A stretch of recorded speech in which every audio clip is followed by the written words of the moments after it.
What's the biggest difference between, like, as it stands right now at face value? Because it's all quite new. Biggest difference Yeah. between the two? Um, the first one is onboarding.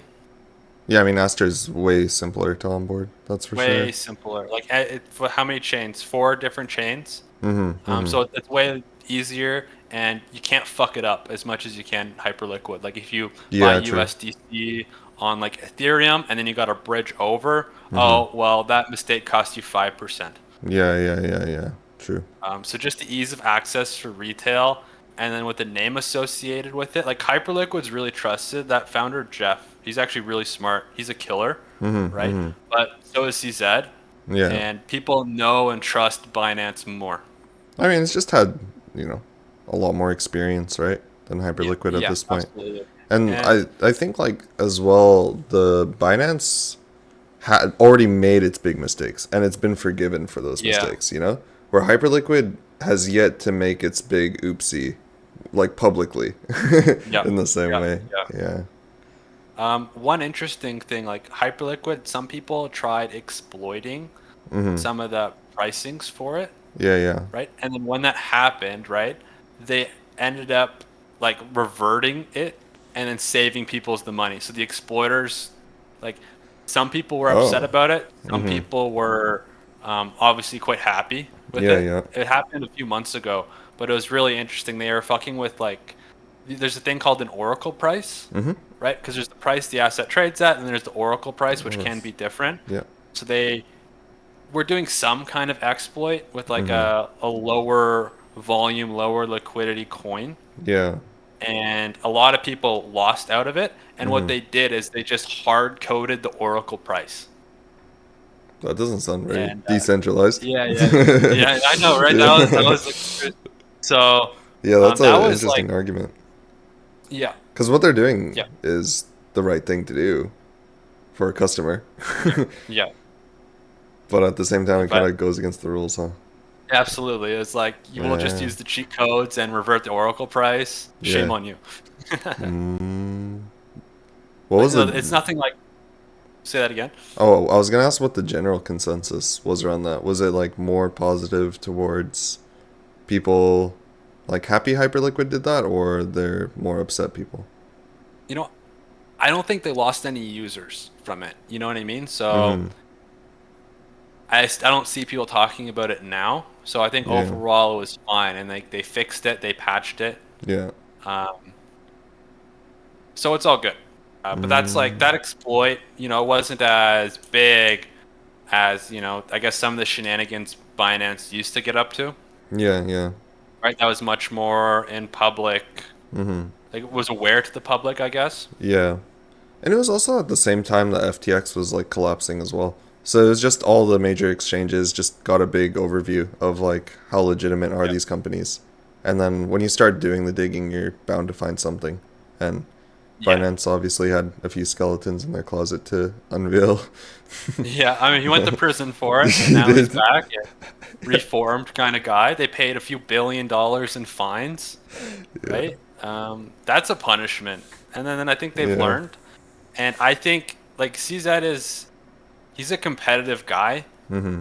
He's been kind of ignoring the hyperliquid dominance in terms of like the perpetuals trading volume, like the Yeah, market yeah, share. yeah. Hyperliquid's volume has only been increasing, and he Mm-hmm. hasn't really said or done much about it up until this point. Yeah. And he's a really competitive guy. He plays to win.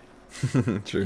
Luna FTX, he had a helping hand in like Mm-hmm. their destruction, Yeah, Dokwon right? really like ended up feeding into the fact that like that whole downfall happened. I mean, the only reason Yeah, he ended up going to jail in the first place was because of his tweets, which is yeah, crazy. Like they couldn't find any other like good strong evidence to put him away, but the thing that did it was the fact that he was promising in his tweets that this was going to recover and that wow, on top of that like payments were coming through to cover this, and he publicly lied about what the actual like situation was going on in the right? background, and that Yeah, he was claiming money was there when it really wasn't. He was needing to borrow money to keep this thing afloat. terrible. Yeah, which is a big no-no. That's how he got, hey? He got got by, being public like Yep. that, yeah.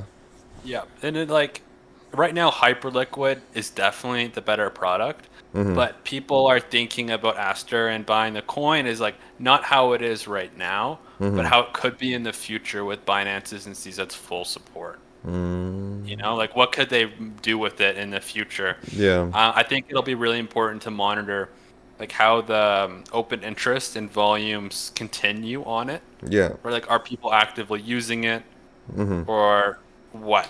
I think that will be a big tell in the future and like I guess their future revenues from it and like the mind share market share it has. Yeah, that's fascinating. I think, actually, I'm kind of curious your opinion on this, but like we keep talking about the BNB, how Yeah, absolutely insane that strength is. Do you think that helps at all with what they're trying to do with Aster?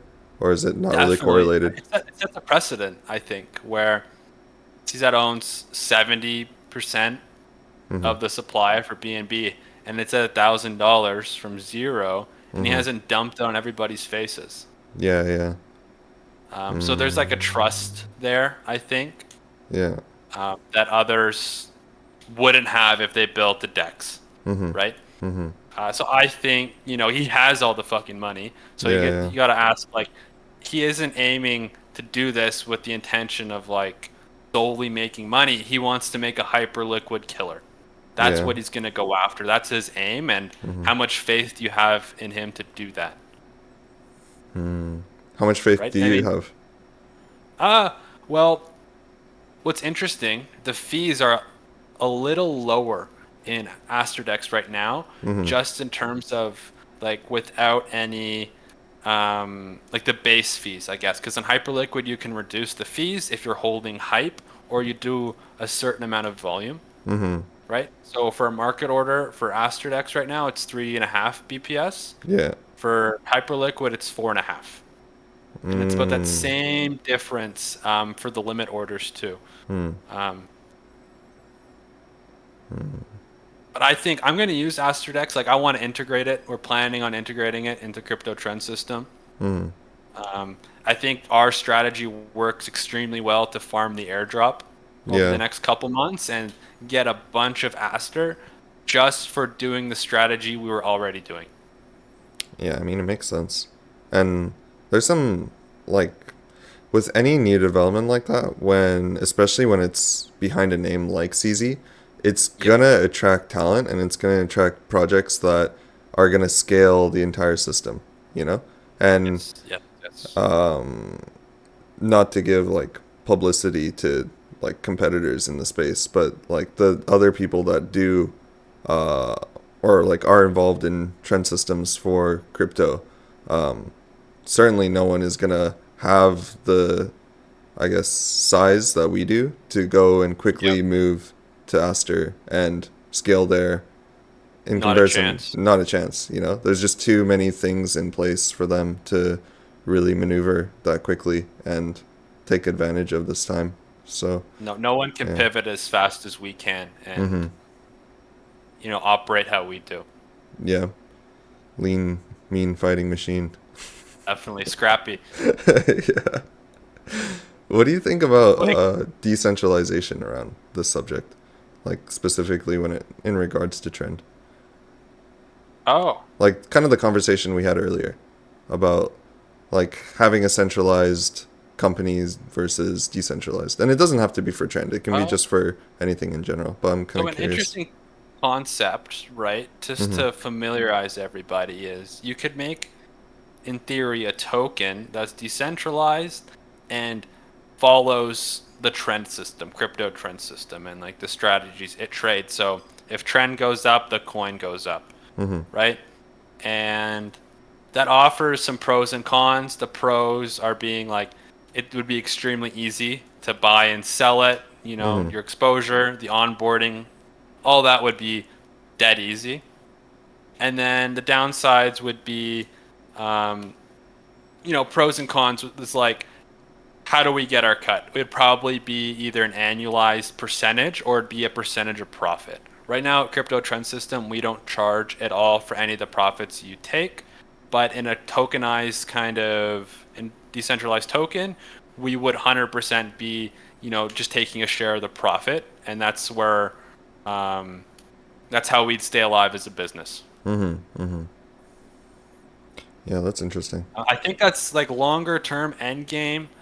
It makes sense, but you're also committing to one DEX too, Yeah, right? true. Right now, with the regular crypto trend system, it's going to be available for two different exchanges, right? If it's just a coin, it's most likely just going to be on one. So Yeah. there's some counterparty like exchange risk there, right? You're committing to it. Yeah.